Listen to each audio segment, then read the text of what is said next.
This is gonna be a cookie.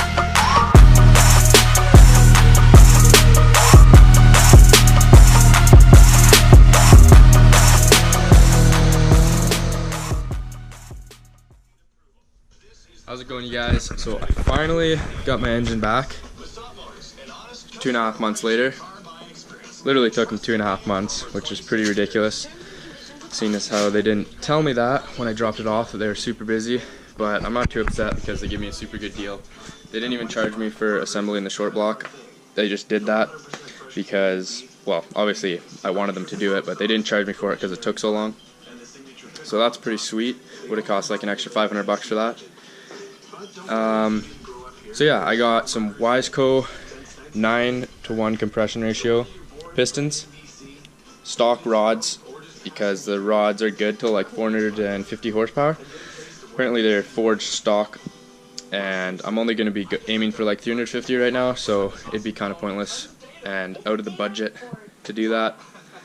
So should be good with just pistons for now. They cleaned it up, obviously, pretty clean. And then as far as the head, they disassembled it, cleaned it all up, and resealed it. So yeah, finally ready to start putting this thing back together. Today what I'm going to be doing is just getting all this surface rust off and hopefully painting it.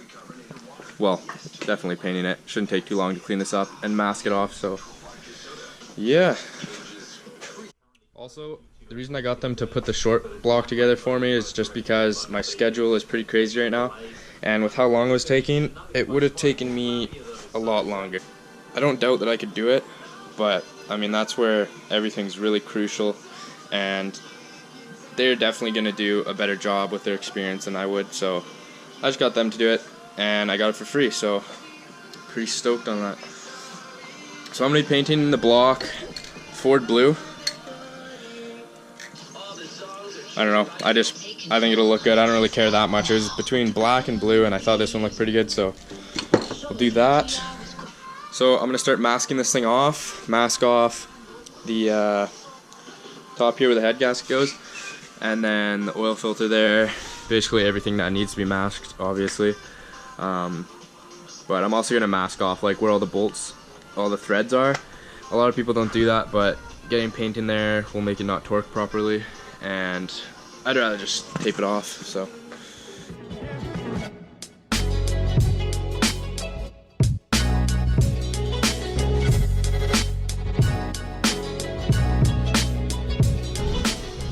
Instead of using the razor, I'm literally going with the back side. It's kind of hard because it's all curvy.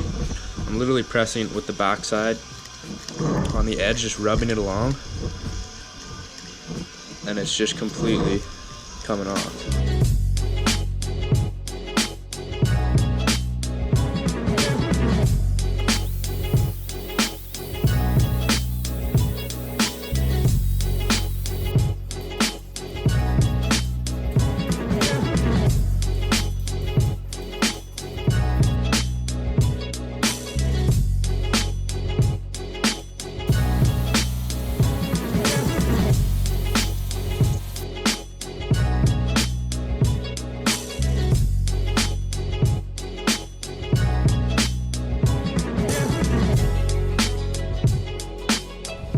Alright, I'm done masking it off, and that literally only took me like an hour and a half. So if you use that rubbing method, you literally just rub the edge and pull the tape away, and it works perfectly. So if you do that, it's really not that bad to cover all the threads.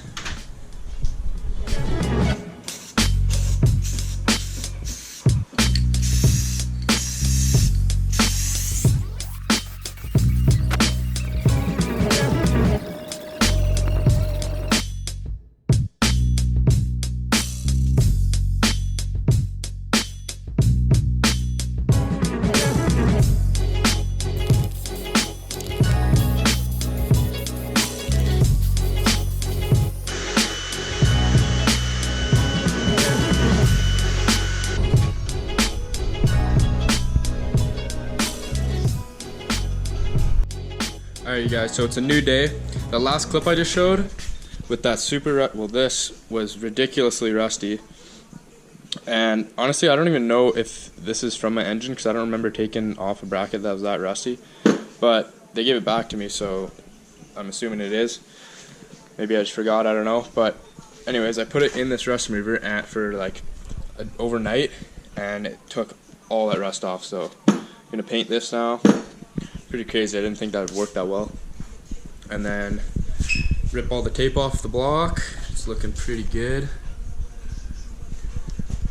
And then start putting the timing chain on and timing cover, oil pan, start working away at it.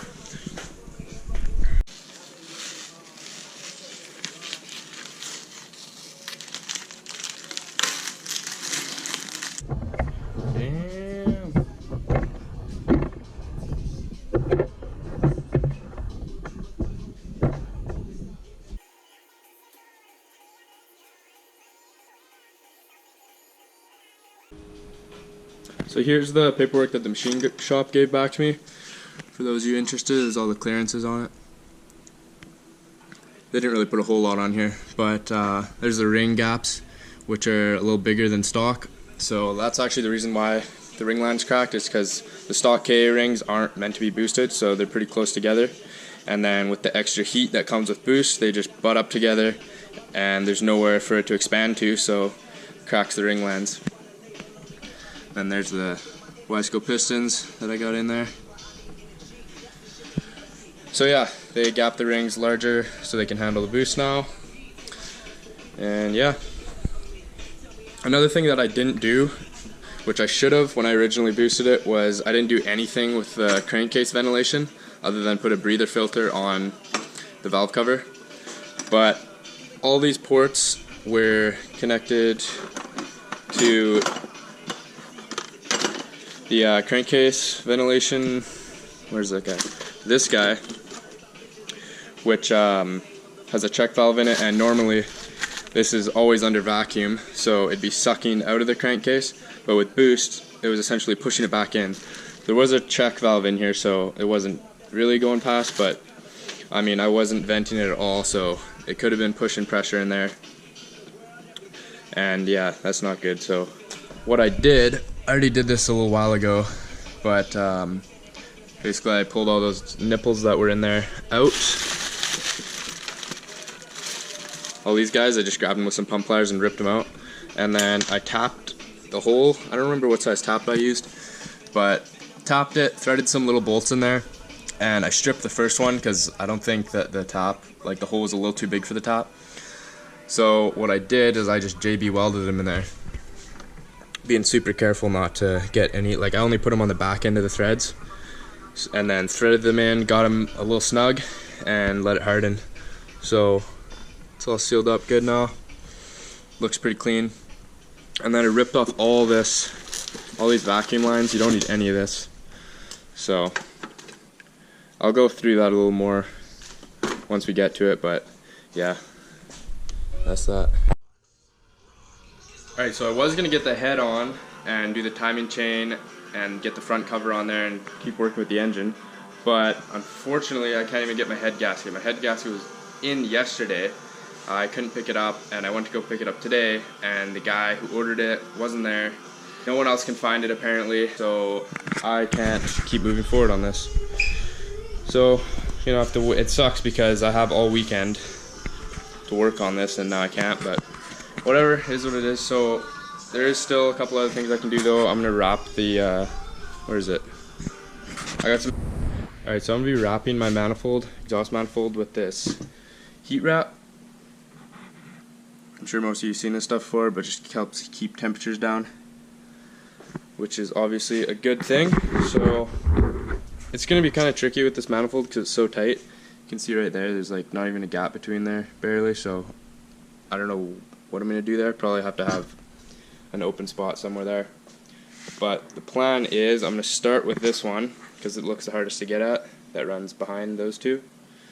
Do that one first, and then these two, and then this long one last, and wrap around the whole collector there. So yeah, basically just like get it a little damp, and then use these locking ties to hold it on there, and then work your way down until you get as far as you can. So to figure out how much you need, you just take a flat spot and measure around. So it's going to be like that much for one wrap, and then you guess how many it's going to be. So 1, 2, 3, 4, 5, 6, 7, 8, 9, 10, 11, 12, 13 is what I did. And then you just fold this over 13 times, cut it, and hope you're close. There's the first one. Pretty good other than that gap there, which is probably going to be worse on this long one here. I don't really know what I'm going to do there. But yeah, it worked out pretty good. I ran out at the end. It was like 1 or 2 wraps short. Yeah.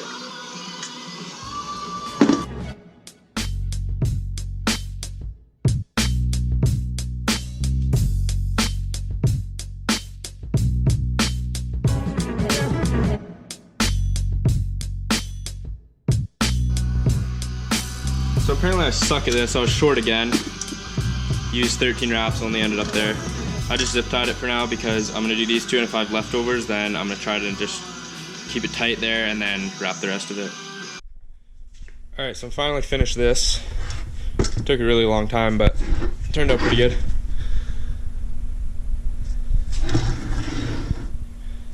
There's that spot I was showing you guys. It's as best as I could get it. I managed to get like all this covered pretty good though. So how I did this last section, because it was pretty much all the runners came like here, and then this one I hadn't done yet. So I started right here, went around these 3 and underneath this one. So you can see how I did like 3 wraps there, and then I came around the top side here and then came back down and did this whole runner. So yeah, if you're gonna do this, I would recommend at the end, see how this one is all frayed and looks pretty bad. Hopefully it doesn't fray. It was worse before, but I snipped it a bunch. Same with that one. But just fold it over, fold it under itself, and it'll be like that, and it's just way better. Alright, so I got the head gasket in now. So I'm going to put the head on and start doing the timing chain and that. But I think I have enough footage for one video, so I'm going to end this one here. Thank you guys for watching, and see you in the next one.